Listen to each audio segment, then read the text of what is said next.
বন্ধু বা পরিবারের লোকজনের সাথে গাড়ি করে লং ড্রাইভে ঘুরতে যাওয়ার মজাই আলাদা। আর সব থেকে বেশি মজার ব্যাপার হলো রাস্তার ধারে ধাবাতে বসে খাওয়া দাওয়া করা।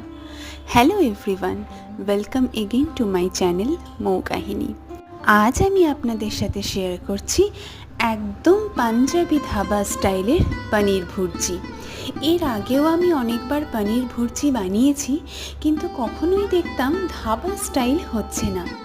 রিসেন্ট আমি একটি ধাবায় গেছিলাম, আর সেখানে পনির ভুর্জি খেয়ে আমি আর নিজেকে কন্ট্রোল করতে পারিনি। তাদের পাচক মশাইকে ডেকে জিজ্ঞাসা করেই ফেলি যে কী করে আপনারা এত সুন্দর পনির ভুর্জি বানান। আর তিনি ঠিক যেভাবে গাইড করলেন, ঠিক সেইভাবে আজকে আমি পনির ভুর্জি বানিয়ে আপনাদের সাথে শেয়ার করলাম। আপনারাও অবশ্যই একবার বানাবেন আর জানাবেন কেমন লাগলো।